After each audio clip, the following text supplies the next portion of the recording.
Bueno, buenas tardes. Vamos a dar por inicio a la actividad.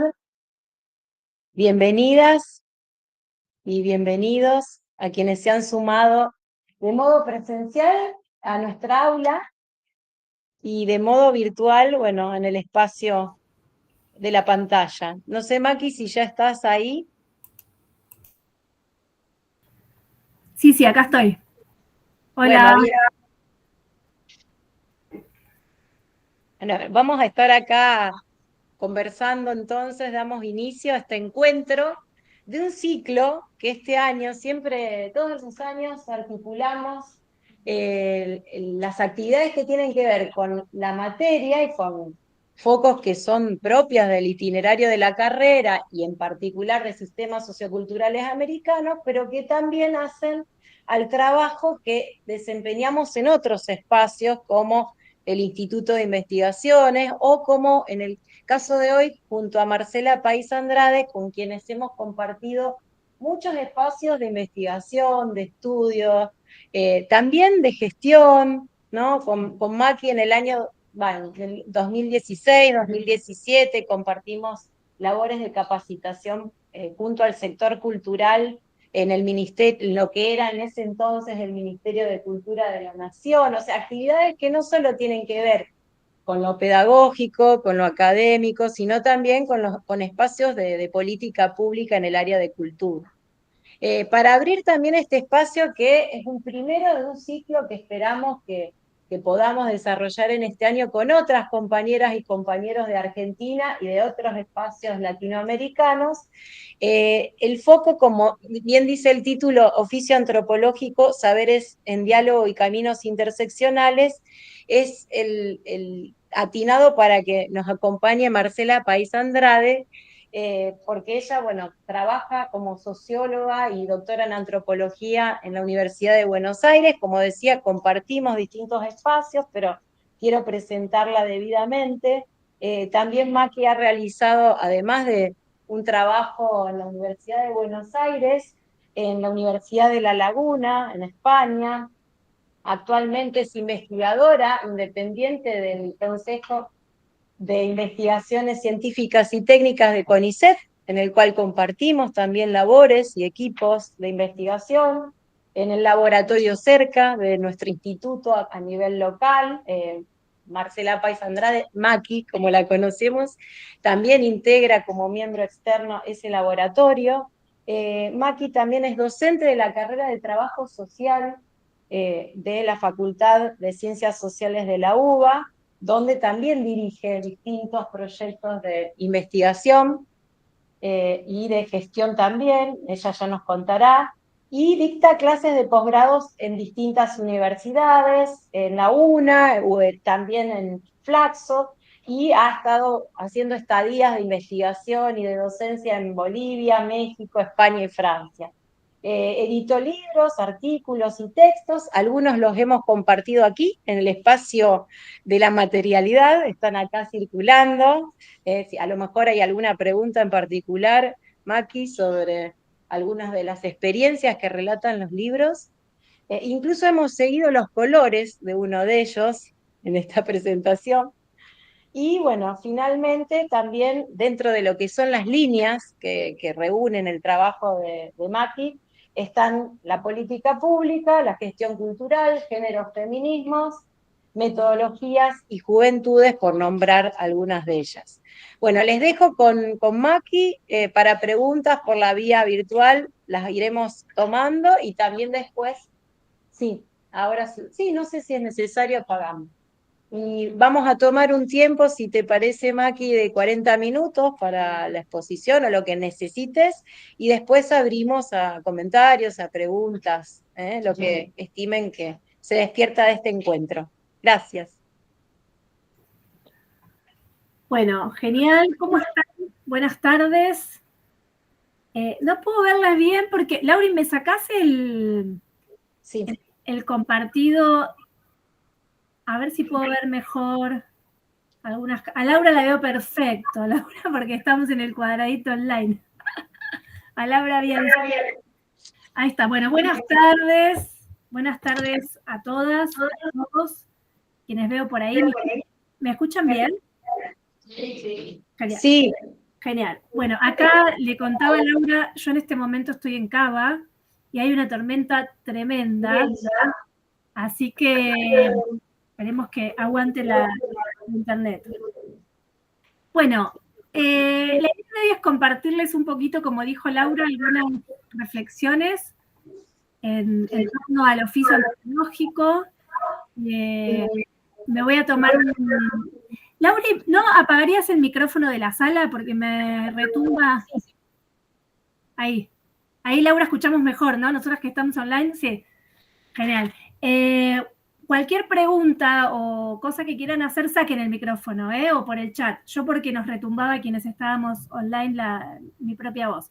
Bueno, les decía entonces que la idea es compartir con ustedes algunas reflexiones en la labor, en el oficio antropológico que vengo desarrollando, en algunos espacios compartidos con Laura y con colegas que andan seguramente por ahí. Así que bueno, para poder empezar con eso les voy a compartir unas filminas, pero solamente como una cuestión de para que no se aburran solo mirándome, porque hay 2 o 3 fotos nomás. No soy amiga del PowerPoint, quiero contarles. Díganme si lo ven bien.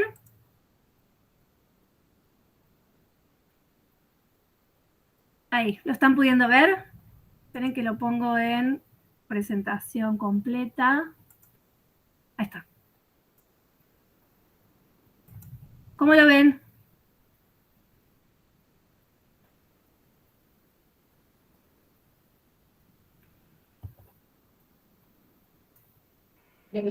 Ahí se salió la pantalla, Maki, no se observa la lámina, digo. ¿Y ahí? Sí.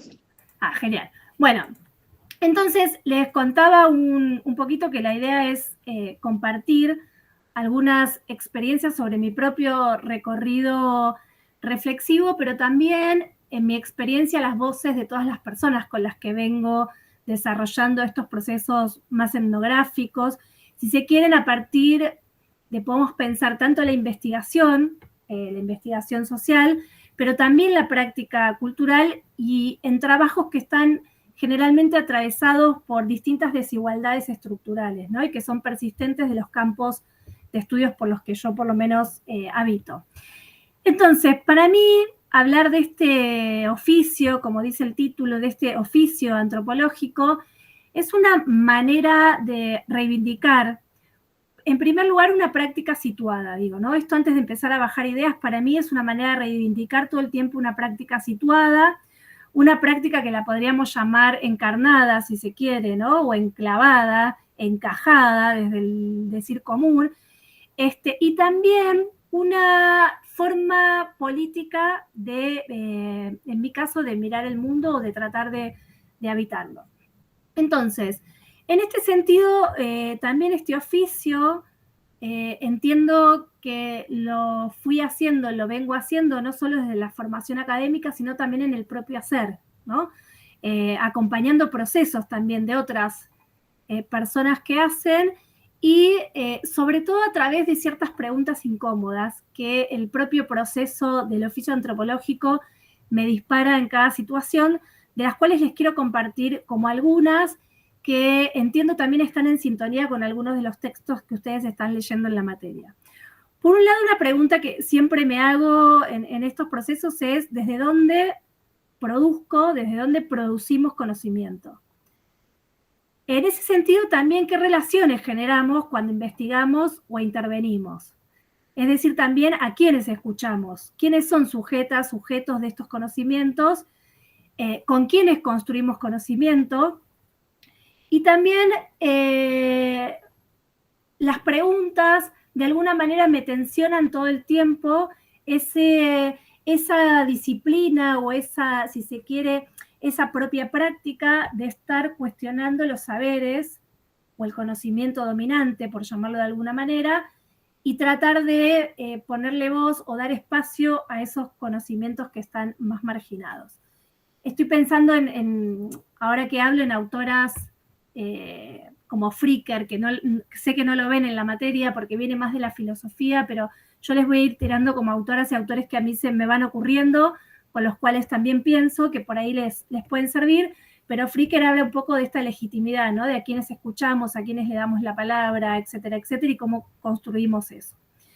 Entonces, en este sentido, la charla que quiero compartir hoy con ustedes va a estar de alguna manera centrada como en tres ejes, tres hilos para tejer la charla que estamos teniendo hoy. Por un lado, pensar el oficio como una experiencia encarnada, incómoda y con sus dilemas éticos y de reflexividad, como les pongo ahí en el punto 1.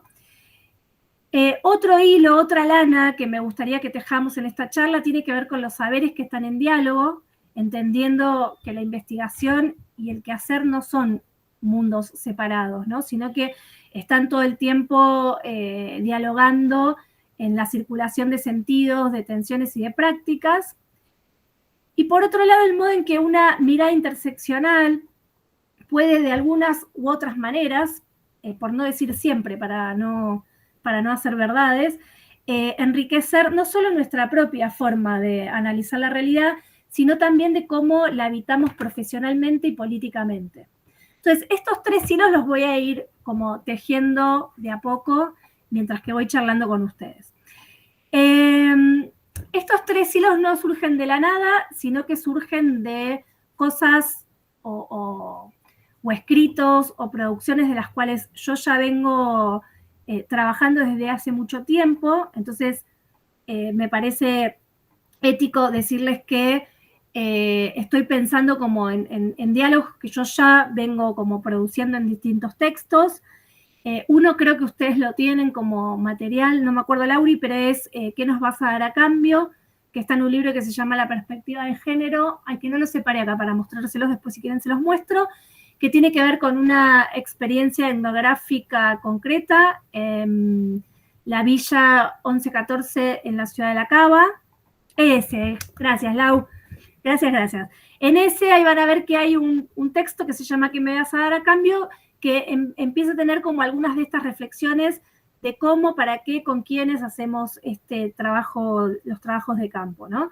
Y cómo muchas veces la pertenencia y el afecto y la amorosidad que generamos con quienes hacemos campo tiene que ver con cuestiones azarosas, ¿no? Que hay que como saber leer o hay que estar preparadas para escuchar.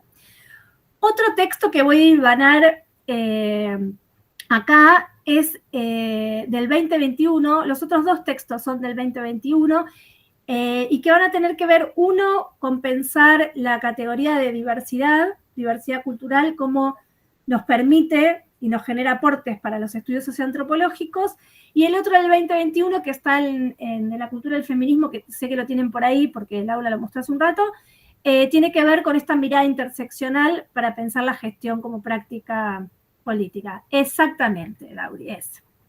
Ay, me siento en la tele, digo algo y se muestra. Qué lindo.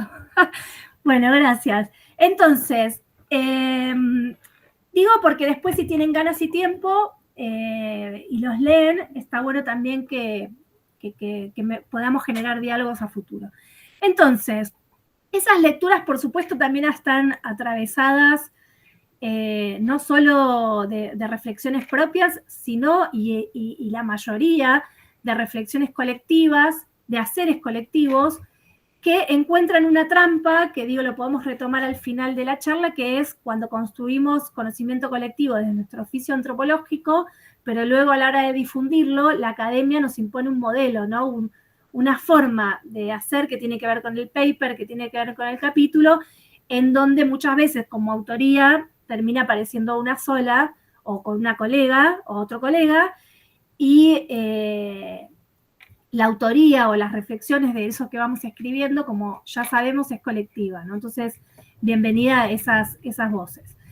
Entonces, les voy a invitar a que recorramos entonces juntas y juntos este mapita que armé, estos tres hilos ahí para ir tejiendo. No voy a ofrecer certeza si es lo que alguien está esperando, espero que no, sino que lo que voy a intentar es a partir de estas reflexiones abrir más preguntas sin dejar, por supuesto, de preguntarle al propio oficio antropológico cómo es esa implicación subjetiva que tenemos nosotras y nosotros con el propio hacer, y esa crítica constante, esa reflexividad constante que tenemos que poner o que deberíamos poner para también estar atentas y atentos a nuestras propias formas del mirar. No es solo lo que miramos, cuándo lo miramos, cómo lo miramos, sino también es qué nos pasa a nosotras mismas, a nosotros mismos en esas miradas que hacemos en este oficio. Entonces, voy a empezar con el punto 1, la lana 1, que tiene que ver con esto del oficio antropológico. Y no puedo no empezar diciendo que una de las experiencias que a mí más me marcó para empezar a profundizar en las cuestiones más metodológicas de este hacer antropológico en el campo de la cultura tuvo que ver con este capítulo que les conté del que me vas a dar a cambio, ¿no?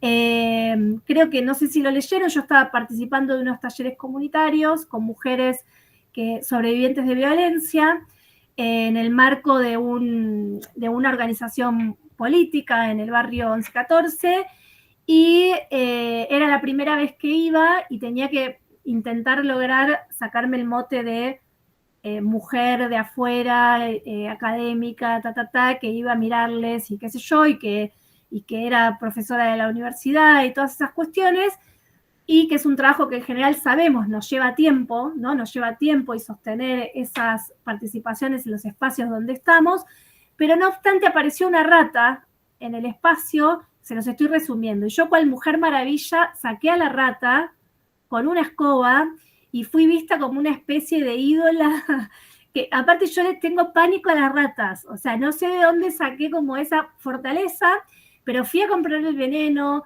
saqué la rata, bueno, quedamos como amigas con las chicas, y de ahí pude empezar este campo y esta pertenencia antropológica. Parece una pavada, pero no lo es, ¿no? Y tampoco lo es esa pregunta de qué me vas a dar a cambio, que tenía que ver con esta organización social que me permitió ir a hacer este trabajo con las chicas a este taller, pero que lo primero que me preguntó fuera qué les iba a dar a cambio yo. O sea, me iban a dejar estar y hacer trabajo de campo en la organización, en sus espacios donde organizaban a las cuestiones de género, pero me estaban pidiendo que les diera algo a cambio. Y la verdad que ese dar algo a cambio era una pregunta que parecía muy sencilla, pero que me desarmó en su momento, me descolocó y me incomodó, porque la verdad que no esperaba esa atención de las personas de la organización en cuanto a recibirme, digamos, y no esperaba esa confrontación de usted es una señora que trabaja en el campo académico y viene a hacer extractivismo, digo, si lo pongo en categoría, ¿no? Extractivismo epistemológico. Y la verdad que me resultó como muy fuerte, al principio me resultó como muy chocante, de hecho salí como muy enojada, eran todas chicas mucho más jóvenes que yo, se imaginan todo lo que pensé, ¿no? Estas pibes, todo así, hasta que me empecé a dar cuenta que la pregunta que me habían hecho era muy válida, y que era una pregunta que no sé si yo la tenía tan clara, ¿no? Al momento de estar trabajando en los campos y en este oficio antropológico. Porque no sé si tenía que ver con una cuestión de intercambiar cosas, pero sí, o sea, había algo ahí que me resonaba. Entonces me empezaron a surgir preguntas como, bueno, ¿cuál es el lugar que yo ocupo en una experiencia etnográfica? ¿Qué implicaba para mí observar, registrar y escribir sobre esas experiencias? ¿De qué forma registraba y escribía sobre esas experiencias? ¿Y de qué formas también yo transmitía eso que venía haciendo? Y una como muy importante que creo que nos la hacemos, pero yo no sé si la tenía tan clara, que era la de qué esperaba la otra persona de mí como antropóloga, ¿no? Como en ese lugar de legitimado, comillas, comillas, de antropóloga. O sea, ¿qué estaban esperando de mí? Bueno, ese episodio para mí fue tan importante y tan bisagra que dio que en el 2015 yo escriba ese texto, y de hecho hasta el día de hoy sigo armando seminarios y talleres que se vinculan con estas cuestiones del trabajo de campo. Y hoy me sirve para abrir esta charla porque me parece que de alguna u otra forma condensa una dimensión central del oficio antropológico, ¿no? Que para mí es la incomodidad. Y esto después, si quieren, lo vamos a retomar. Pero para mí hay algo clave ahí en lo que hacemos, que es la incomodidad. Y no la incomodidad como un obstáculo, sino como un motor que nos permite hacer reflexiones críticas sobre nuestras propias prácticas. No sobre el resto, no sobre los demás, no sobre sino sobre nuestro propio hacer, ¿no? Entonces, para mí la incomodidad nos mantiene en la idea del proceso vivo, ¿no? De que todo el tiempo estamos ahí teniendo que estar atentas o atentos a esas experiencias que se nos van abriendo y que en general la gente nos las abre con mucha amorosidad, ¿no? Entonces, ¿qué esperan de nosotros? ¿Cuál es el lugar? Digo, ¿no? Hay algo ahí que para mí es una pregunta incómoda que me la hago hasta el día de hoy. Por lo tanto, una de las cosas como muy claras, que ustedes ya las deben saber, pero siempre está bueno como volverlo a repetir, hacer antropología desde este oficio del antropólogo o de la antropóloga no es simplemente ir y aplicar técnicas para recolectar datos, ¿no? Para buscar información, para que las personas nos digan lo que queremos escuchar muchas veces y ver qué hacemos con eso, como mucho, sino que es implicarse en las relaciones sociales, es implicarse en las relaciones afectivas, es implicarse en la mirada política del mundo, no solo la nuestra, y lo que nosotras y nosotros creemos que las personas con las que estamos trabajando quieren del mundo, sino en las miradas políticas también de aquellas personas con las cuales vamos a trabajar, de lo que quieren del mundo. Y muchas veces y en general no estamos en la misma sintonía, y para mí también ahí hay una incomodidad, ¿no? Podríamos hablar de un montón de experiencias, pero digo, a veces pecamos de románticas o de románticos, por llamarlo de una buena manera, de creer que las personas quieren habitar mundos como los nuestros, como las nuestras, como lo que nosotros queremos y deseamos que sea, y muchas veces no nos encontramos con eso, ¿no? Entonces, ¿qué hacemos a eso? ¿Cuál es nuestro lugar? Entonces, el trabajo de campo no es solo una etapa de la investigación, sino que es un momento clave para mí de desestabilización epistemológica. Y entonces ahí nos enfrentamos a los límites de nuestras propias categorías, a nuestra propia parcialidad de la mirada de investigación que tenemos, ¿no? A las tensiones que genera nuestra presencia. Y esto para mí también es otra cosa clave, poder leer la tensión y las resistencias que se construyen alrededor nuestro, ¿no? Por decirlo de alguna manera. Porque para mí investigar también es intervenir, y lo tienen ahí en ese libro que mostró Laura al principio de Tapa Negra, ¿no? También intervenimos en la realidad, también la modificamos y también la realidad nos modifica y nos interviene. Entonces, creo que el cuerpo ahí es un instrumento clave, ¿no? En el oficio antropológico el cuerpo es un instrumento clave. Y muchas veces quienes participan de nuestras investigaciones también exigen su propia agencia, también exigen que no las veamos como objetos de estudio. Vieron que seguimos poniendo objetos, que no las veamos como objetos de estudio, sino como sujetos que nos demandan, que nos agencian, que nos incomodan. La pregunta entonces, ¿qué nos vas a dar a cambio? Para mí terminó siendo como casi una categoría metodológica y a mí me resuena como en la interpelación de nuestras propias ideas de reciprocidad y de la devolución ética que hacemos en nuestras propias investigaciones, ¿no? ¿Qué damos y qué tomamos en el trabajo de campo? ¿Cómo construimos una relación que no sea extractivista? ¿Qué significa realmente devolver algo? ¿Es mostrar el paper que terminamos de hacer, a ver qué piensan? ¿Es decirles intervengan el texto como a ustedes les parezca y hicimos entonces un trabajo colectivo? No lo sé, ¿no? Creo que cada experiencia tendrá esa forma de devolver muy particular, pero me parece interesante pensar qué es devolver algo. O sea, yo no lo sé todavía, ¿no? Me sigue funcionando como un espacio muy incómodo. Entonces, esa escena de trabajo de campo a mí me enseñó que la incomodidad no es un problema que tengo que resolver, sino que es una condición necesaria para ese oficio antropológico. Porque solo desde ese lugar de la atención es donde podemos construir esa mirada crítica que reproduzca lo que de alguna manera creemos saber, ¿no? O que reproduzca lo que sabemos sino que abra preguntas y que incomode nuestras propias verdades. Y para mí ahí tenemos un punto clave.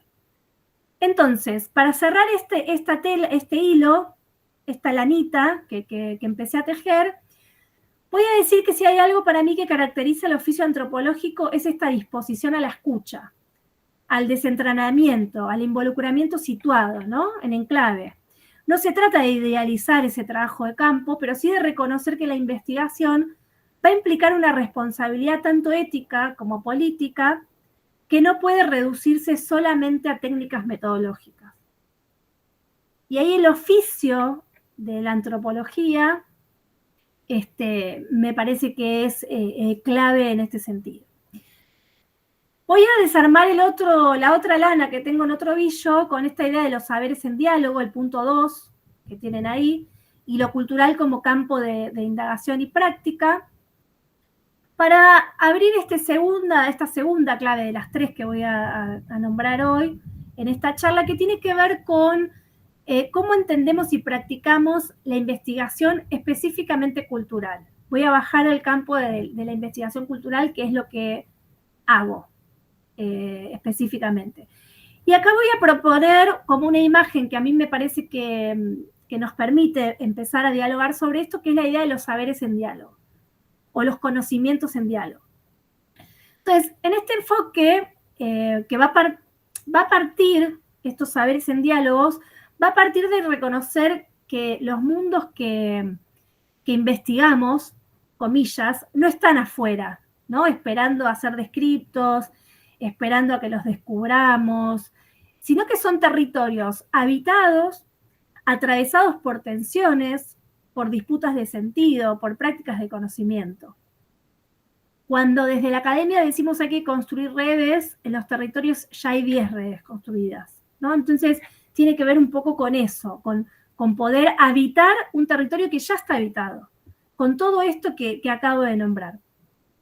Y entonces investigar no va a ser centrarse en un campo, en una hoja en blanco, sino que va a ser empezar a entablar relaciones con personas, con colectivos, con colectivas, con organizaciones, con lenguaje, con saberes, con estrategias, con lecturas que tienen, con olores, con sabores, con ideas de mundo, con hipótesis. Digo, eso es el territorio al cual vamos a llegar, un territorio que ya está ahí y que de alguna manera tenemos que empezar a dialogar entre nuestros mundos, pongo comillas, entre nuestro mundo y el mundo al cual queremos acceder. Desde esta perspectiva, entonces en el 2021, pensando en estas cosas, me pidieron que escriba ese capítulo sobre cómo los estudios socioantropológicos aportan herramientas como valiosas para cuestionar ciertos supuestos en el campo de la cultura. Y específicamente en ese texto estaban pensando en la investigación cultural, pero también en la gestión.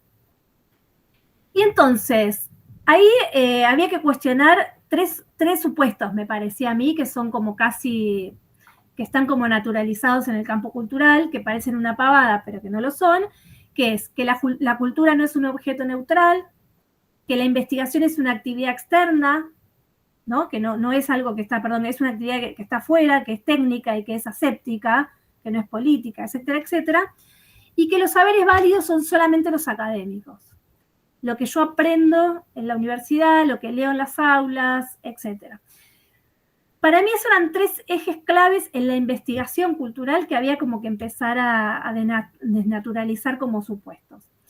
Y entonces frente a eso, lo que yo proponía en ese momento a través de las experiencias con las colegas y con quienes vengo desarrollando el oficio antropológico, proponía la necesidad de una mirada situada, dónde estamos, en qué momento, con quiénes somos, qué nos pasa, qué les pasa al otro, qué conocimientos tenemos, qué habilidades, etcétera, etcétera, y como desbordando un poco la categoría de conocimiento situado de Haraway, no sé si la leyeron a Donna Haraway, pero digo, es una categoría que se suele citar hoy como el oro, y hay que poderla encarnar, ¿no? Hay que poderla encarnar en los trabajos que hacemos. Entonces, esta idea de la mirada situada, y por supuesto la mirada crítica, ¿no? De lo cultural, un poco pensando en todas las autoras y los autores de las epistemologías sociales críticas de los 70, de los 80, de los 60 también.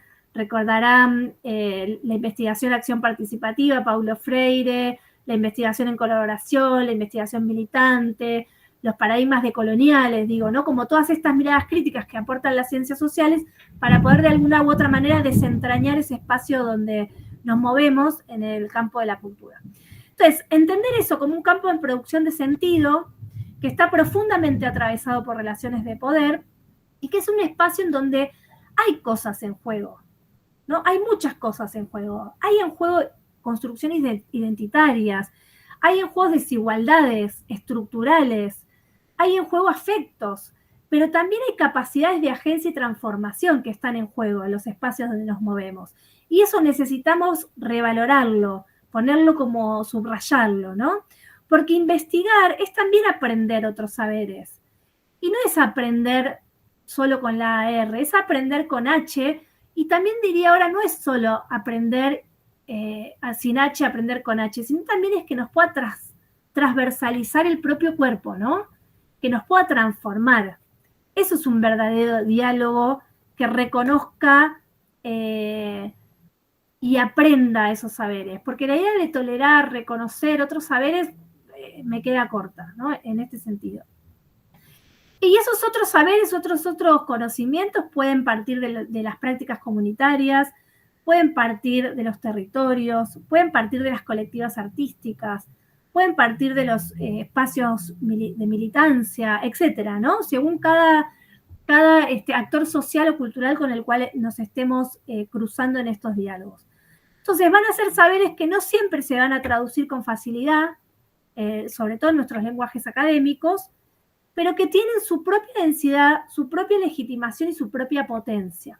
Que no podamos traducir el conocimiento o los saberes en nuestro oficio antropológico a los códigos de la antropología académica no quiere decir para mí que no sean legítimos. Y ahí hay un gran esfuerzo del oficio antropológico que no sé si es solo de la traducción, ¿no? Podríamos pensar que es de la transmutación, no sé, transhumanización, o sea, ahí ustedes tienen unas autoras y unos autores en la materia que cursan como súper interesantes para pensar estas cuestiones, sobre todo de las mujeres zapatistas o de muchas experiencias que hay del territorio de América Latina, ¿no? Que vienen de alguna manera cuestionando estos saberes. En mi caso particular, yo les podría hablar de las mujeres, diversidades y disidencias que cuestionan estos saberes, desde los campos comunitarios, indígenas, etcétera, en América Latina. Pero bueno, eso si quieren lo hablamos después. Pero digo, ahí también tenemos, porque no tenemos que dar permiso para que esos saberes estén, ¿no? Entonces ahí hay algo bien también enmarañado para que podamos desarmar en y desde este oficio. Entonces, hablamos de un proceso político y situado que exige reconocer asimetrías, que exige trabajar desde una, no sé si está bien lo que voy a decir, pero desde una humildad epistemológica. No sé si la palabra es humildad, pero bueno, me entienden, ¿no? Como desde esta idea del no saber, del estoy incómoda con esto, de no sé qué hacer, de no sé cómo me vibra lo que está pasando, etcétera. Y que sería una humildad que no sería como una rendición. Vieron que a veces la humildad es como, bueno, no digo nada y acepto, sino que es una humildad que genera potencia de alguna manera, ¿no? Que genera apertura, que genera esto que traje en el primer tejido, que es la incomodidad. La incomodidad en la cual venimos o desarrollamos nuestro propio oficio antropológico. Y entonces, antes de pasar al último punto, si pensamos que la antropología, me anoté acá como una idea, si pensamos que la antropología aporta herramientas potentes, como puede ser la observación participante, la escritura etnográfica, el descentramiento, la atención en lo cotidiano, también esas herramientas tienen que tener el sentido y tienen que construirse en el sentido de una relación ética con quienes investigamos. ¿Qué va a querer decir que hagamos observación en el espacio en el que estamos? ¿qué va a querer decir que hagamos una entrevista, ¿no? ¿Qué va a querer decir que registremos? Entonces, me parece que ahí también tenemos un desafío para construir con esas otras y esos otros.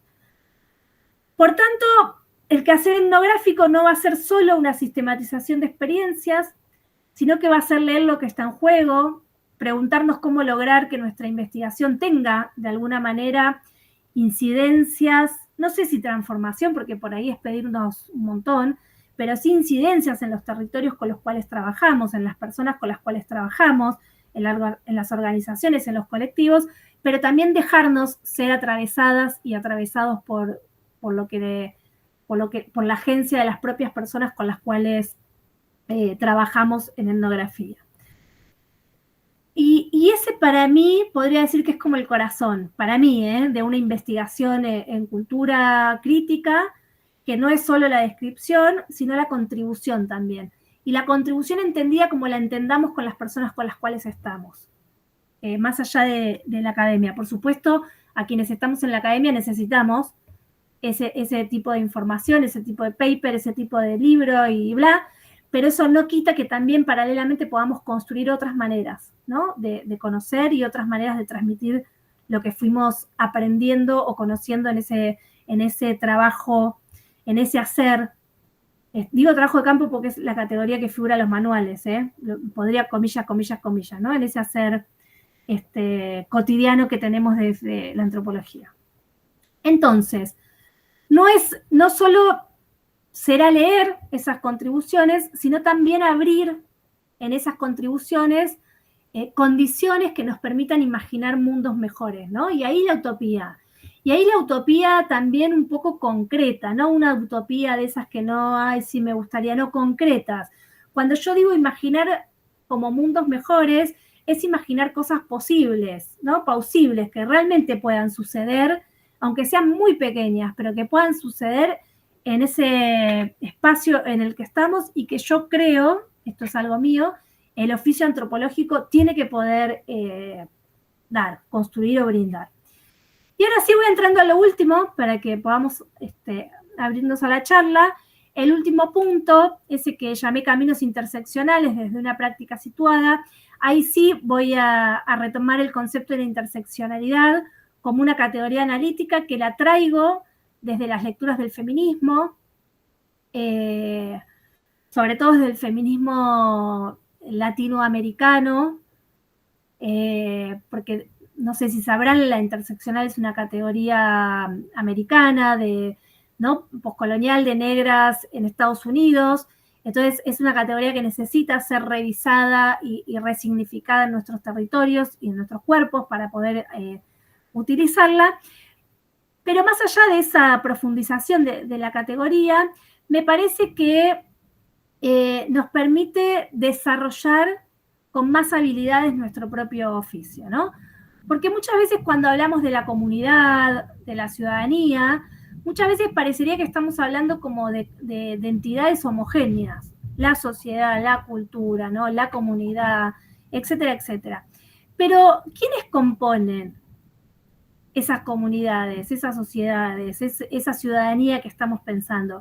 ¿Qué desigualdades atraviesan a esas experiencias en las cuales estamos queriendo participar?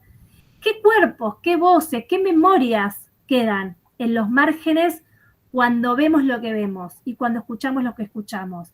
Es decir, ¿qué pasa con lo que no vemos? ¿Qué pasa con lo que no escuchamos? ¿Y qué pasa con eso que está en los márgenes? ¿No? Y ni siquiera les digo qué pasa con lo que ni siquiera está en los márgenes. ¿Cómo traemos eso a nuestro oficio? Entonces, me parece que la interseccionalidad nos permite complejizar un poco el espacio en el que estamos trabajando, nos permite desandar de algunas maneras desigualdades estructurales que están implicadas en los cuerpos, que están implicadas en las prácticas, que están implicadas en las relaciones de poder que ya están construidas con las personas con las cuales vamos a trabajar. Y también me parece que más allá de ser una herramienta analítica, es una lente interesante para pensar nuestro oficio antropológico, porque nos permite diseñar, nos permite pensar, nos permite articular, nos permite evaluar nuestro propio trabajo desde esas condiciones desiguales que están estructuradas, ¿no? Que están naturalizadas. No sé si para incluir, comillas, a quienes están en los márgenes, sino para desarmar y desarticular de alguna manera y poder transformar los márgenes que generan en nuestros propios trabajos la exclusión. O sea, ¿cuáles son nuestros márgenes para dejar afuera, se entiende? Para la inclusión-exclusión, digo, ¿no? ¿Quiénes están, quiénes no están? Bueno, nos permite un poco revisar esos bordes en los que nos movemos. Y esto va a implicar por lo menos 4 cosas, me marqué acá para decirles. Por un lado, revisar las lógicas de representación que tenemos del mundo y del conocimiento. Por otro lado, preguntarnos a quiénes le llega nuestra investigación o el conocimiento que vamos construyendo desde nuestro propio oficio. ¿Quién lo lee? ¿A quién le interesa? ¿Cómo llega? ¿Cuándo? Nos permite, por otro lado, discutir con los lenguajes y las formas canónicas del lenguaje más hegemónicas, ¿no? Incorporar otras palabras que tensionen, que incomoden. Y también, como último punto me anoté, nos permite hacer lugar a otras voces, nos permite traer otras narrativas, nos permite traer otras formas del hacer. Y yo creo que también nos permite traer otras formas del oficio antropológico. Y ahí me parece que también está el desafío, ¿no? El oficio antropológico, si se hace y si es vivo, se hace con otras y se hace con otros. Entonces es lo que aprendemos y es lo que hacemos y es lo que dejamos de hacer, ¿no? Y es lo que nos incomoda y es lo que nos pone en disputa. Todo eso para mí es nuestro oficio antropológico. ¿Por qué? Porque es político, digo, esto ya lo dijimos, ¿no? Trabajamos con relaciones, trabajamos con memorias, trabajamos con tristezas, trabajamos con alegrías, trabajamos con cuerpos, trabajamos en espacios, en momentos situados. Entonces trabajamos con miradas, con olores, con sabores, con colores, digo. Entonces ahí me parece que por mínimo que parezca, esta información, este dato del mundo nos permite incidir en entramados distintos para nuestra propia tarea antropológica. Entonces, asumir una práctica interseccional, para mí, es animarse a, de alguna manera, tensionar lo heredado. Y cuando digo esto, estoy pensando en mi propia clase de la facultad, en mi propio seminario, ¿no? O sea, esto que enseño, esto que enseñamos, bueno, tensionémoslo también. O sea, tiene que ver un poco con esto, no para desarmar todo, porque si no, no es posible, pero sí para dudar si no hay otras formas también posibles de ese hacer. Y entonces para mí, vuelvo a lo que dije al principio, no se trata de dar respuestas, por lo menos en esta charla, sino de sostener o de proponerles como algunas preguntas incómodas para habilitar, para molestar de alguna manera estos ámbitos y este propio hacer en el que estamos. Entonces, antes de terminar, quisiera hacer 2 cosas. Por un lado, contarles como alguna experiencia donde sigo incomodándome muy reciente y por otro lado bajar como algunas categorías de todo lo que fui diciendo en esta charla. Entonces, lo primero que voy a hacer es bajar las categorías muy rápido, solo para hacer así como un resumen, que me anoté. Por un lado, el trabajo de campo como zona de encuentro, el trabajo de campo entre comillas, como zona de encuentro, de negociación y de afectación mutua, como resume un poco lo que fui diciendo. Las condiciones materiales, éticas y afectivas desde donde desarrollamos el oficio. No me centré demasiado en esto, pero me parece que también es interesante en un contexto actual, por ejemplo, cómo estamos ejerciendo nuestro oficio, ¿no? En qué condiciones, con quiénes, etcétera, etcétera, desde dónde, quién nos paga para lo que hacemos, etcétera. Me parece que son discusiones válidas. Pensar en la figura de ese otro no como un objeto, sino como un sujeto con agencia, si se quiere una persona con la cual puedo interlocutar, ¿no? Pensar las tensiones que se producen permanentemente entre nuestra intervención, nuestra investigación y nuestra reciprocidad en ese oficio antropológico. Pensar el oficio antropológico de manera situada, como algo que no es neutro, que es político. La importancia de lo que hacemos para dar espacio y lugar a las relaciones de poder, de agencia y desigualdad, más que encontrar lo que queremos encontrar, es, bueno, cómo provocamos la desnaturalización de estas relaciones de poder, cómo provocamos agencia con quienes estamos trabajando, la interseccionalidad, esto que decía lo último, como un marco más analítico y político, las implicancias metodológicas y éticas que tiene asumir una mirada como la que estamos charlando, ¿no? Que no se cuelgue en ser romántica, ¿no? Y utópica, sino que pueda ser real y concreta. El compromiso que tenemos con eso que hacemos, esa crítica objetiva, eh, cómo nos afecta lo que investigamos, a quién le sirve lo que producimos, en fin, digo, y voy tomando también preguntas de autoras que las chicas de sus profes me pasaron de material que leen, ¿no? También como para que ustedes puedan recuperar desde esos textos. Esos bordes que hay, poder pensar esos bordes que hay entre la academia y el activismo también, es otro melón que me parece súper interesante, pero como tenemos poco tiempo no lo voy a abrir, pero para que le quede resonando esos diálogos, ¿no? Y después pensar en este término de lo interseccional, pensar algunos ejemplos particulares entre, ustedes en los textos tienen bastante sobre mujeres indígenas y los vínculos con la academia, y en eso les quería traer como una experiencia que es muy reciente. Yo no trabajo mujeres indígenas, por eso no voy a desarrollar tanto, pero me han pedido en este andar, en el trabajo, que pudiera hacer un postfacio, que es el cierre de un libro, donde están trabajando en México mujeres zapatistas de distintas comunidades del territorio de Chiapas en vínculo con las violencias de género. Es una articulación entre la Facultad de Antropología Social y la Facultad de Gestión Cultural en la Universidad Veracruzana. O sea, les pongo como un poco en contexto. Entonces, me dieron los capítulos para leer y la idea era que yo pudiera, como de alguna manera, sumar esta categoría de la interseccionalidad y algunas otras ideas para cerrar este libro que va a salir en breve, que si sale y qué sé yo, después si les interesa se los puedo hacer llevar. Y la verdad que la lectura del libro me conmovió un montón, hacía bastante que no me conmovía una lectura, ¿no? Desde trabajos etnográficos, desde este oficio, porque no se limitaban solo los capítulos a registrar experiencia, sino que las situaba, las nombraba, las interrogaba. O sea, son propias mujeres académicas pertenecientes a las comunidades indígenas que han tenido la oportunidad de estudiar en la universidad o de escribir estos textos, que realmente se notaba unos textos escritos colectivamente y desde las voces de las mujeres que estaban en los territorios, ¿no?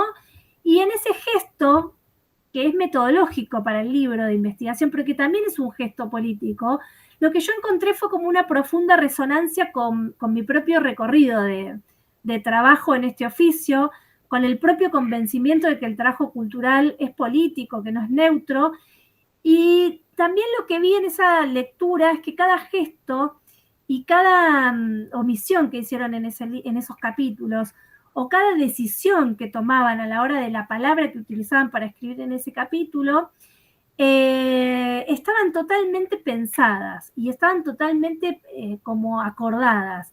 Y entretejían en cada palabra las cuestiones de género, las cuestiones de clase y la racialización de estos territorios. Y eso a mí me gustó mucho, la verdad que me conmovió. Y uno de los aportes que para mí fueron más potentes del libro es el lugar que le dieron a los saberes de estas mujeres indígenas, no como objeto, comilla, ¿no? No como objetos de estudio, sino como voces activas, como voces potentes, como voces que están narrando sus propias formas de resistir, como voces que están contando sus propias experiencias vinculadas a la medicina tradicional, por ejemplo, ¿no? Y cómo la medicina tradicional es pasada de generación en generación, qué pasa cuando no hay generación para pasarla, qué pasa con las nuevas generaciones. Digo, había algo ahí tan sincero y algo tan abierto de estas mujeres náhuatl que estaban contando en el libro, que la verdad como que me interpeló un montón también en la forma de la escritura de nuestras investigaciones, ¿no? Y también las experiencias de estas mujeres en donde usan la voz lo voy a leer porque no me sale, pero es puer epecha, es así en voz náhuatl, que están cuestionando de distintas maneras la propia concepción de cultura que tenemos en Occidente, ¿no? Como decirlo, o sea, de las mismas compañeras que estaban escribiendo, de muchas compañeras que estaban escribiendo estos textos. Y eso, la verdad que me invitó como a repensar qué es lo que estoy entendiendo hoy por un conocimiento legítimo, ¿no? ¿Qué estoy entendiendo hoy por un conocimiento que va más allá de lo académico? ¿Qué estoy entendiendo por patrimonio, si pensamos en cultura? ¿Qué estoy entendiendo por cuidado? ¿Qué estoy entendiendo por el propio quehacer antropológico crítico, ¿no? Y estas mujeres, desde esas voces, me recordaron un montón, o me lo pusieron así, como, ¿no? Como en enfrente, cómo hay formas de saber, de cuidar, de transmitir luchas que están encarnadas en cada territorio. Y que si no las conocemos, si no estamos ahí, si no generamos un vínculo, no sabemos cómo es.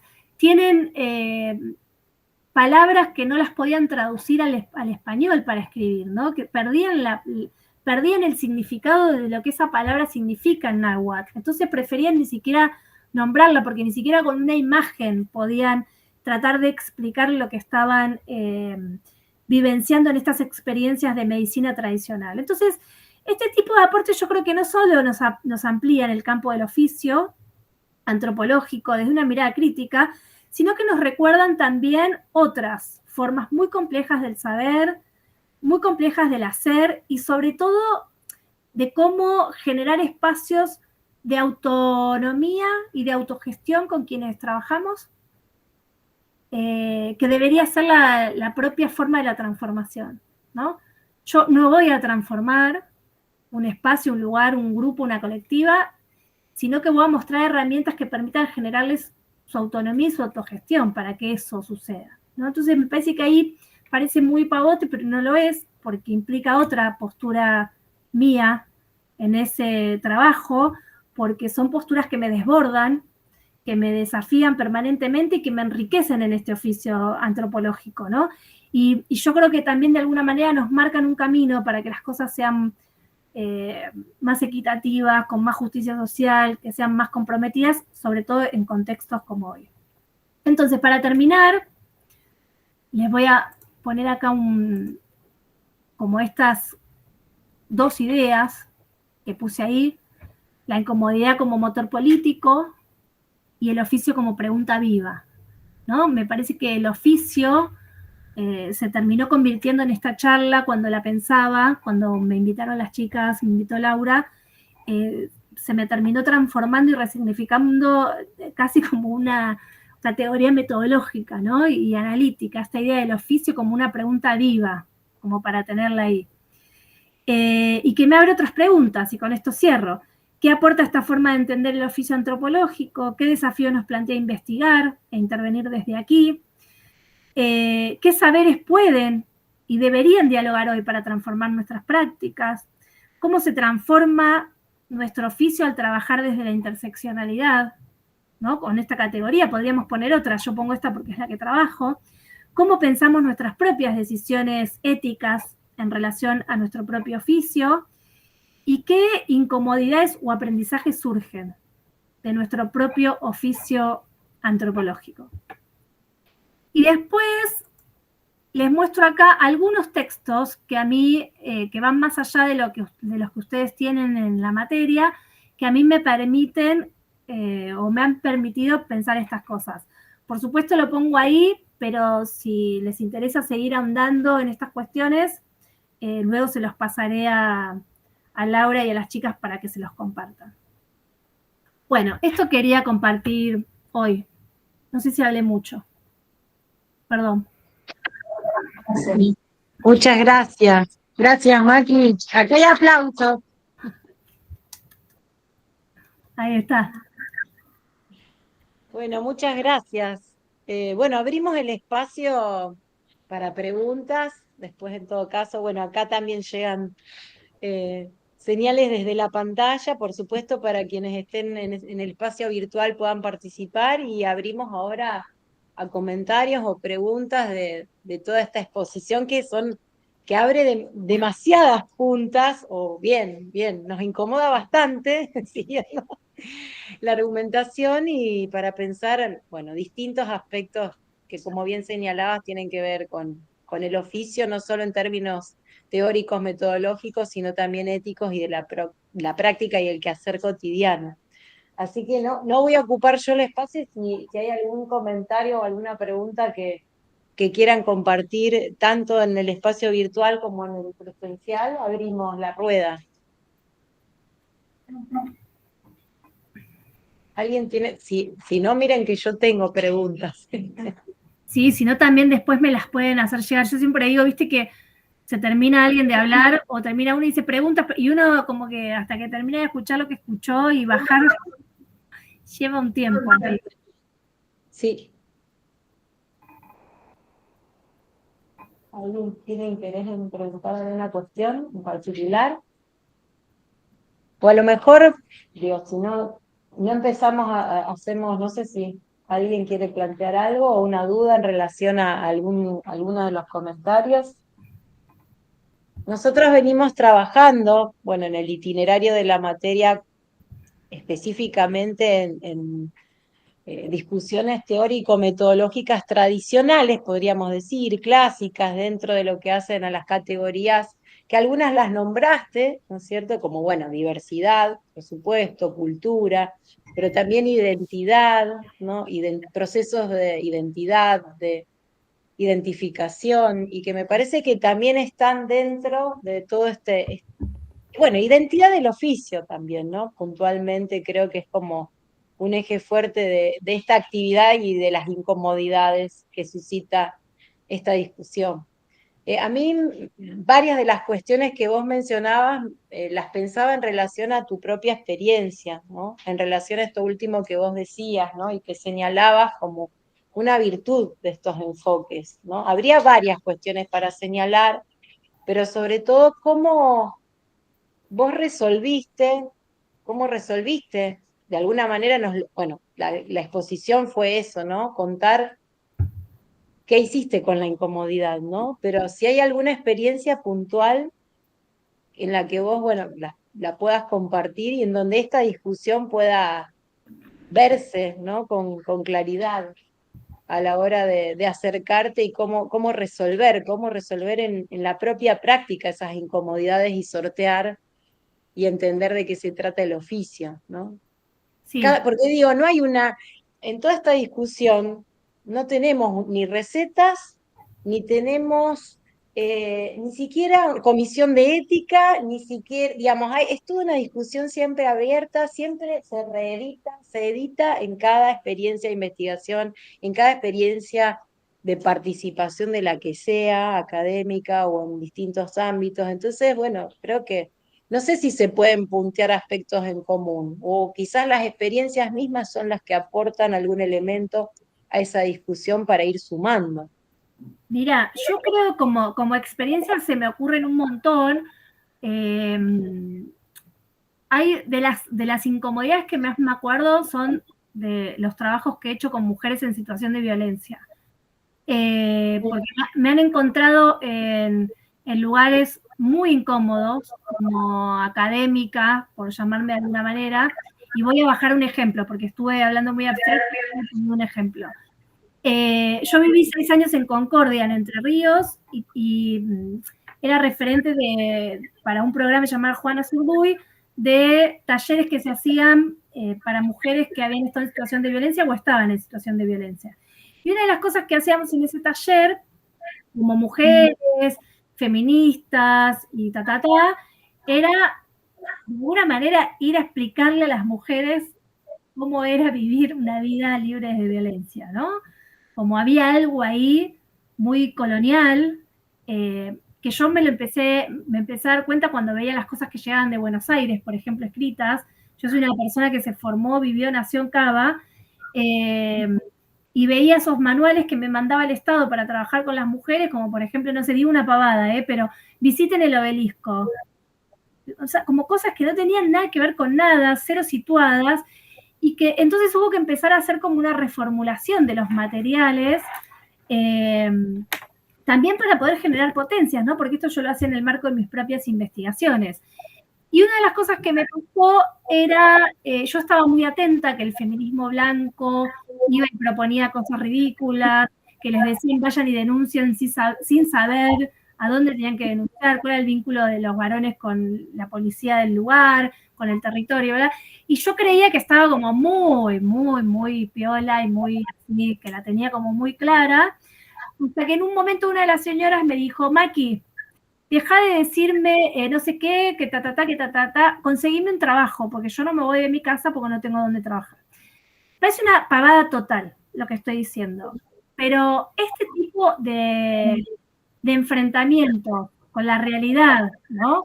De estas categorías que aprendemos en los libros, que aprendemos en la universidad, pero no solo que aprendemos, que tenemos en diálogo con nuestras propias colegas, con nuestros propios colegas, donde armamos el mundo y pensamos cómo debería ser, lo traspolamos a nuestro oficio. O sea, y muchas veces sin darnos cuenta, porque lo que la señora me estaba diciendo era muy lógico. La señora me dijo, para mí el problema no es que me pegue. Hace 30 años que yo vivo con este señor y sé que cada quincena, cuando cobra el sueldo, va a venir a las 2 de la mañana borracho y va a querer tener sexo conmigo. Entonces yo lo que hago es ponerme un pantalón de jean bien ajustado y unas botas hasta arriba de la rodilla. Entonces, mientras que él me quiere sacar eso, ya se cayó al piso y se durmió de la borrachera que tiene. O sea, yo tengo un montón de estrategias para sobrevivir a las violencias. ¿Se entiende? Lo que yo necesito es un trabajo. Y ahí creo que este quehacer, este oficio del quehacer antropológico, nos encuentra un poco con algo que decía Laura recién, que es, nos da claves como para entender lo que es construir conocimiento con otras personas, ¿no? Que no es, bueno, ahora voy a escuchar, a ver qué me dicen y armo un paper, sino que tiene que ver con otras cosas, con otras cuestiones. Pero también el oficio nos marca nuestros límites, nos marca también nuestras imposibilidades. Y creo que ahí está nuestro compromiso ético, ¿no? De saber, de reconocer que nuestro propio oficio tiene límites, tiene instancias en donde por más que una quiera, desee, transformar el mundo y la realidad, no lo va a poder hacer, porque no tiene cómo y no tiene por qué, porque muchas veces nuestras investigaciones las financian las propias organizaciones a las cuales luego criticamos. Entonces, me parece que ahí, a mí por lo menos, lo que esas incomodidades me van dando en cada trabajo son como, no sé cómo llamarlos, pero como golpes de realidad con el oficio, ¿no? ¿Qué es lo que se puede y qué es lo que no se puede? Y a mí eso me ayuda un montón. Me ayuda a no escribir o no decir cosas en el orden de las nubes, de la abstracción total, decir cosas que nadie entiende, decir que hay que hacer cosas donde no se entiende cómo las voy a hacer porque no hay recursos, porque no hay herramientas, porque no hay instrumentos. A mí, en lo personal, me sirve para intentar ser lo más realista con el propio oficio, ¿no? De las posibilidades e imposibilidades que nos da. No podemos hacer trabajo de campo en el medio de la frontera de Estados Unidos y México para ver cómo es la trata de mujeres y niñas. No podemos, por más que nos encantara. No podemos hacer trabajo en las violencias narcos y meternos de incógnita está en riesgo la vida. Entonces digo, bueno, no es que no se pueda, el que quiere lo puede hacer, pero digo, hay ahí unas cuestiones de cuidado, ¿no? De responsabilidad, etcétera, de ética, que me parece que el oficio nos los da permanentemente. Y no podría contestarla sintéticamente, Lau, porque creo que cada experiencia te deja algo como nuevo, o no sé, o a mí me pasa. ¿No? Como esto que uno a veces dice, yo soy la única persona que le rechazan un artículo en una revista, no, es que nadie lo cuenta, bueno, yo cuento estas cosas, ¿no? Como ese tejido que hay por detrás, que uno lo podría pensar como frustraciones, y yo les planteo que sean potencias. Gracias. Sí, ¿querés? ¿Escuchás, Maki? Sí, creo que sí, a ver. A ver. Maki, la pregunta es... No escucho, perdón, pero no te escucho bien. ¿Querés acercarte a Aníbal? ¿Querés sentarte si querés? Porque, perdón, el sistema informático tiene... Claro, más que una pregunta, es comentar una vivencia que tuvimos el año pasado con un seminario que es extensión universitaria, donde justamente Freire menciona justamente que el académico tiene que despojarse de todo eso para poder llegar, ¿no es cierto?, a ciertos lugares. Nos pasó con la Biblioteca Cachilo, acá en la zona oeste de Rosario, que fuimos a hacer ese trabajo y bueno, nos decían que ustedes vienen y hacen el trabajo de campo y después se van y ni siquiera nos dejan nada. O sea que es una experiencia que ya ha pasado muchos años y la siguen haciendo, ¿no es cierto?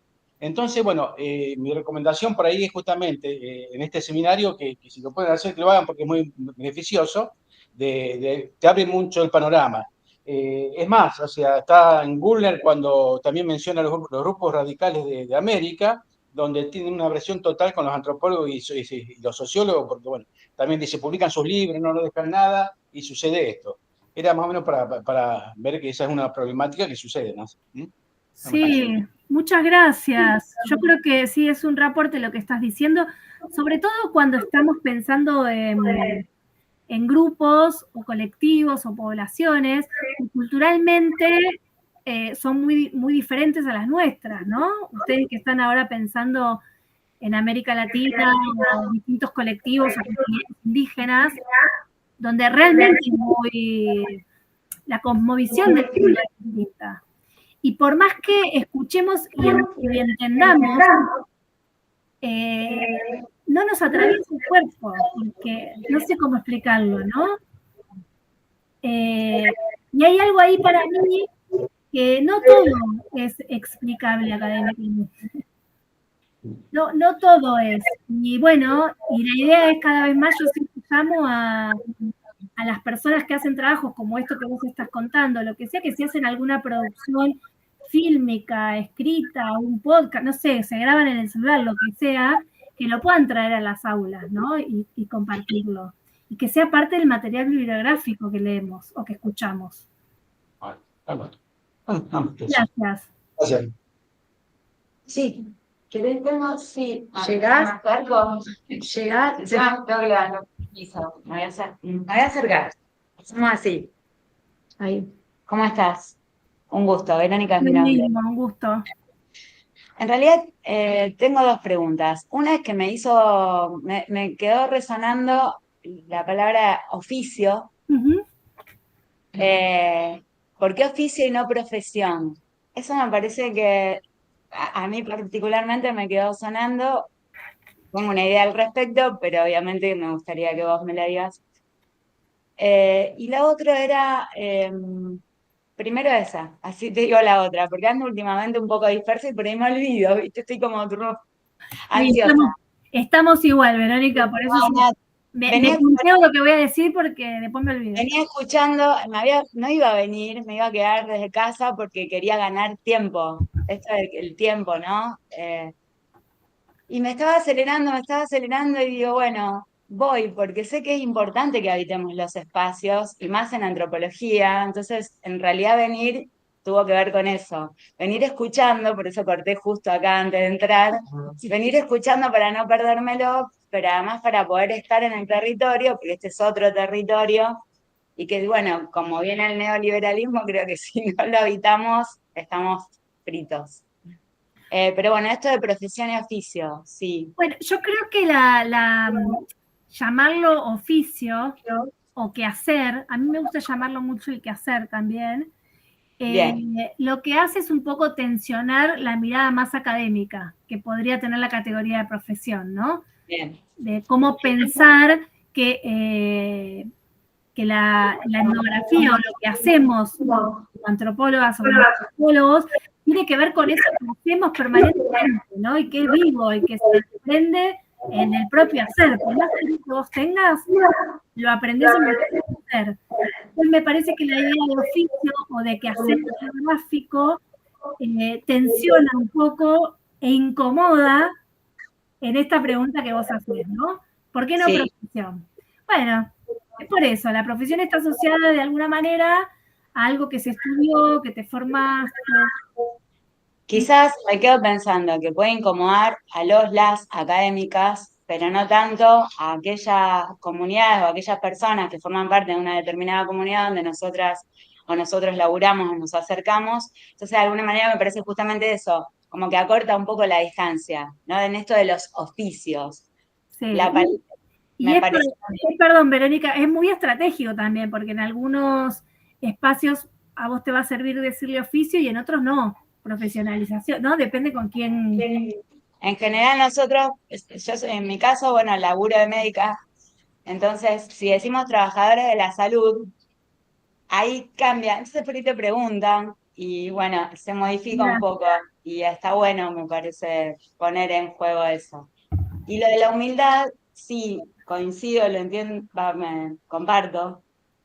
O en esto que decía el compañero y que vos hablabas del entendimiento, eso de entender, quizás la diferencia está en comprender, ya es poner quizás el cuerpo, ¿no? Una cosa es entender, desde el intelecto sí podemos entender lo que nos está diciendo, pero ya cuando comprendemos, lo mismo es que oír y escuchar. Cuando uno escucha, me parece que ahí está poniendo, se está involucrando, hay otra ida y vuelta, se genera este diálogo, creo. Sí. Bueno, eso, gracias. No, a vos, Verónica. ¿Alguien más que quiera compartir algo? Sí. ¿Cómo es tu nombre? Irene. Irene. Bien, acá viene Irene que también va a hacer un comentario. Dale. Maki, no sé si te acordás de mí. ¡Ay, sí! ¡Te veo cara corriendo! Hola, Irene, sí que me acuerdo. Acá, la antropóloga del pueblo chico. ¿Cómo estás? Sí, me recuerdo. ¿Cómo estás? Bueno, acá estoy como docente yo. Me llegó la invitación y estoy como docente en metodología de arqueo. Sí. Así que estoy con los alumnos, las y los estudiantes de arqueología. ¡Ay, qué lindo, Irene! Gracias por compartir el espacio. Y bueno, y quería en realidad también para compartir con los estudiantes esta experiencia que te acuerdas que transité en el seminario, que era el trabajo de campo en un pueblo. Contá un poquito para que la gente entienda, porque no entiende dónde nos conoce. Bueno, yo cursé con ella en el 2023 un seminario de posgrado sobre etnografía. El quehacer etnográfico, hablando. Entonces, yo ya estoy doctorada, ya estaba, pero necesitaba refrescar todas esas categorías de etnografía, el trabajo de campo, porque si bien a nivel académico trabajo arqueología, en el pueblo en el que vivo, que es muy chiquito, que se llama Montes de Oca, estaba llevando adelante un trabajo de etnografía en relación a la historia local.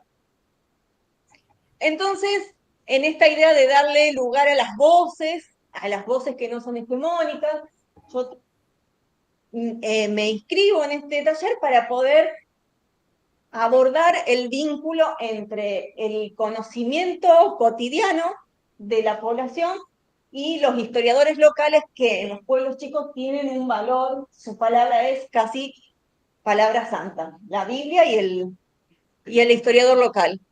Y bueno, y les quería contar de que con los talleres todo funcionó muy bien, los y las vecinas se engancharon, se incorporó el historiador local, entonces como que estaban las voces presentes. Hablar de todas las voces es imposible, digamos, siempre esta cuestión de cómo llegamos a los que no podemos llegar y cómo vamos incorporando un poco cada vez más gente. Pero bueno, el libro está por salir. ¡Qué bien! Así que bueno, eso te quería contar de que acá estoy. Bueno, qué lindo verte, me alegra un montón y que estés con los estudiantes compartiendo el espacio. Porque justo era el momento de la clase de método y dije, no, vamos a ir a la clase de Maki porque les va a servir. Así que bueno, un gusto verte. Bueno, lo mismo, Irene, saludos a los estudiantes y ojalá aporte la charla. ¿No? Que quiera acercarse. Gracias, Irene, no sabíamos, nosotros estábamos aquí y nos enteramos en el mismo momento. Qué bueno. Qué lindo cruzarse. Sí, sí, sí. Así que gracias por, bueno, compartir la experiencia. Sí, yo creo que todas estas preguntas, por eso nosotros, estoy viendo la hora, Maki, no sé si vos ya tenés que cerrar ya en un Tengo par que de dar minutos. otra clase a las 5. Porque esa hora, no, la verdad que muchos de estos interrogantes y desafíos, yo me quedo con varios que incluso pienso que tampoco, me pongo a pensar que estamos hoy acá en el contexto del aula 12, el corazón de la escuela, y que esta es una materia del itinerario formativo de la antropología, y que muchas de estas incomodidades o búsquedas, la verdad que, bueno, se van haciendo en el andar, y que la idea de oficio justamente, si hay algo que repone, es esa idea del oficio del artesano, que se aprende también junto a una maestra o un maestro. La verdad que la formación nos da muchas herramientas, pero gran parte, y sobre todo de estas preguntas, incomodidades y estrategias, tienen que ver con un quehacer que se va haciendo junto a una maestra, un maestro, un grupo, un equipo, como mencionaba recién Irene. Digamos, me parece que acá está rondando, justamente porque aparece oficio y no aparece otra palabra, también esta dimensión y también esta complejidad de que no hay una receta, un listado de puntos, desafíos y formas de resolución de estos, bueno, de estas situaciones, ¿no? Y estas salidas. Así que creo que esto recién empieza, digamos, como espacio, digo, pensando en este ciclo y en este espacio, ¿no? Pero que en el transcurso de la carrera, bueno, va a ser, supongo que junto a maestras, maestros, grupos, compañeros, pares, intentando resolver en voz alta los desafíos de una experiencia específica. Sí, que cada quien tendrá sus propias preguntas, que no necesariamente son las que yo conté, ¿no? Porque cada quien tenemos nuestros propios recorridos. Sí, y además, bueno, hay algo que yo está bien, saco otro el libro, pero que un poco lo reponía Verónica, bueno, vos lo dijiste de varias maneras, y que es esta, nosotros venimos de trabajar cuestiones que hacen a la teoría antropológica, como decía al comienzo, pero que cobran sentido en este marco, ¿no? En el marco de un quehacer, ¿no? Y de este oficio en particular, y sobre todo, no solo en relación a las discusiones que tienen que ver con, bueno, con las preguntas que los propios movimientos están haciendo desde sus propias cosmovisiones, como vos señalabas, la disputa hacia el propio conocimiento científico como válido o no, disputable, ¿no? O que entre o no en la arena de saberes válidos o legitimados, sino que no solo se está devorando, esto aparece al final del texto que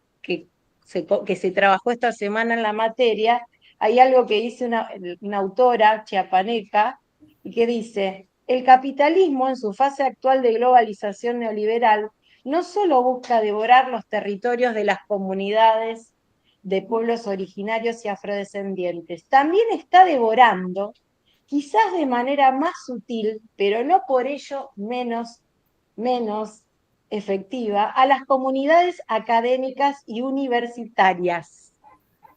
Entonces, digamos, un poco ya lo habían mencionado, me parece que ojalá, aunque sea de manera pequeña, inicial, y en estos espacios también, además de transitar lo que hace el recorrido, mientras lo hacemos, el recorrido académico y del oficio, bueno, podamos también resistir a estas distintas formas en las que se nos puede llegar a devorar, y bueno, me parece que en ese sentido van estas acciones o estas pequeñas actividades que tratamos de inventar, ¿no? Y de encontrarnos, en definitiva, encontrarnos y dialogar. Así que muchas gracias. Sí, y siempre juntas y juntos. Así que para mí es un placer haber participado y bueno, nos estamos cruzando seguramente en cualquier otra oportunidad. Que tengan una buena cursada. Chao, gente. Un placer. Un abrazo virtual. Igual. Bueno, y gracias. Gracias a quienes se conectaron. Y bueno, va a quedar este material, después ya lo difundiremos. Gracias, Maki. Gracias a todos. ustedes por la invitación y la generosidad de brindar este espacio para charlar. Les mando un abrazo enorme. Chau, chau. ¿Sacamos una foto? ¿Cómo es la foto virtual? ¿Vos sabés? No tengo ni idea. Hay que...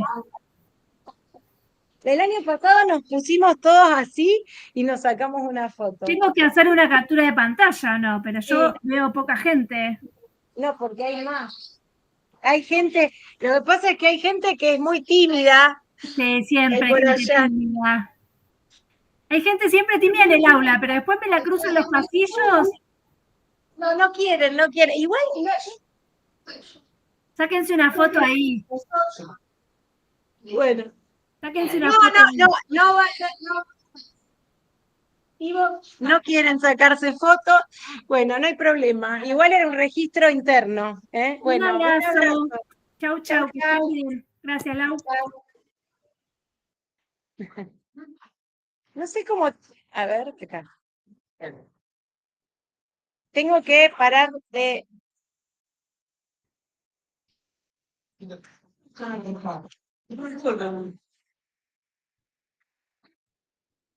Tengo que detener la grabación.